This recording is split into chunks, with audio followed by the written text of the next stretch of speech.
Hey guys, it's KK. I hope you all are doing well. I'm here today with the first of 4 videos that I'm going to be doing with Desiree from Desiree's Scrapbook Nook.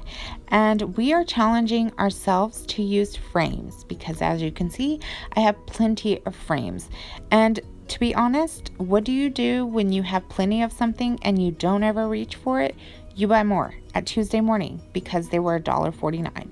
So I'd recently purchased these wood frames. They're from the DIY shop, and I just thought I would go ahead and use those today since they were my most recent purchase. And I'm going to start out just with a few layers of pattern paper. That background paper is from Cartabella, and that gold and navy is from the Little by Little collection by Shamel. And that gold paper right there that looks kind of like wheat is from Fancy Pants. And I'm not sure about that orange and cream stripe. It's just something I had in my stash. It was just a scrap, so I went ahead and stuck it down there.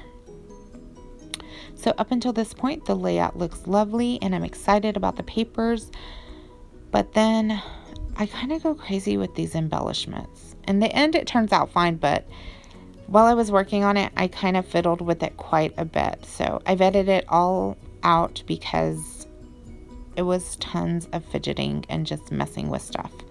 So I started with that glassine bag with the gold polka dots, and I'm just laying that down for some texture, and I wanted to build on top of that, but I also wanted to keep those gold polka dots because I really liked that little detail.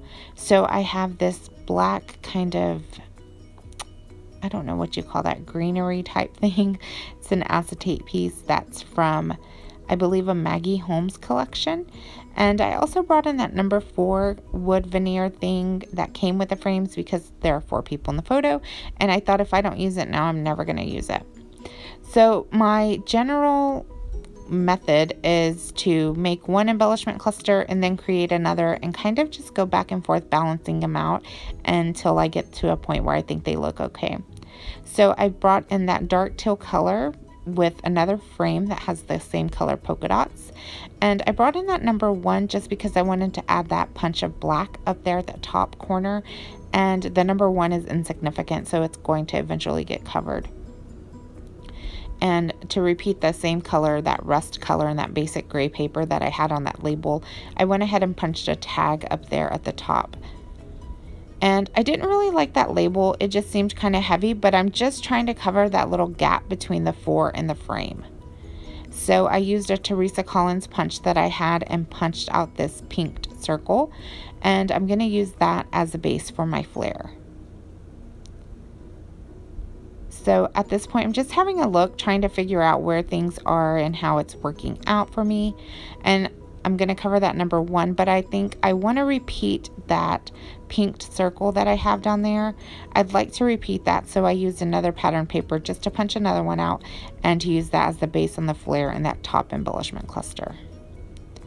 So at this point, I'm going to fill that glassine bag with a couple of tags, and one of the things about this is that you could see through it, so it kind of looks odd because that tag is really short in comparison, but I thought it would be okay since there were so many other things over the top.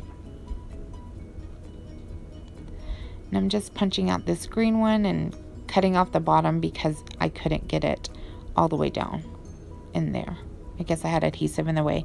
But actually at this point, I think I've already gone crazy with my tiny attacher because that wood frame and that number 4, all those wood pieces, they would not adhere. I was using the same adhesive as I'd been using and it works fine on everything else, but these wood pieces would not adhere. So I kind of went crazy with my tiny attacher and stapled everything down.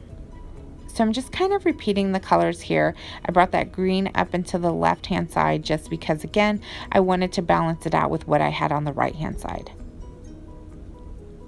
And I liked the gold. I just felt like I had too much and I still needed that pop of that rust color down there. So I used that same Teresa Collins punch, which I really love, but I don't use it enough.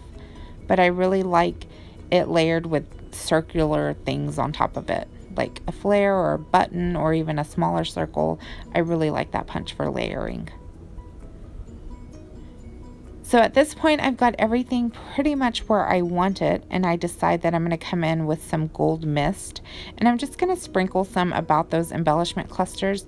But since I have the acetate and the flare and the glassine bag that won't really absorb the mist, and the wood that actually will absorb the mist, but it also spreads out really badly, I decide to cover all that up just so I can keep it all on just the paper. And I do that to the top and bottom of both embellishment clusters. And then I go ahead and work on my title, and it says Autumn Bliss.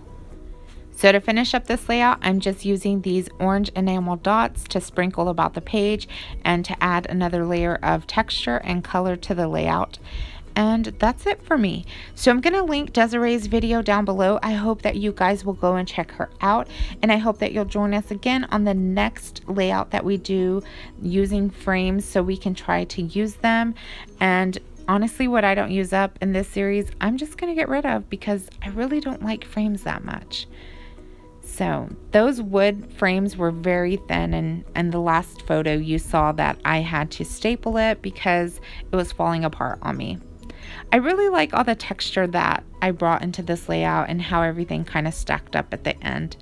So anyway, thanks again for joining me. I hope that you enjoyed, and I'll talk to you guys again very soon. And until then, take care. Bye-bye.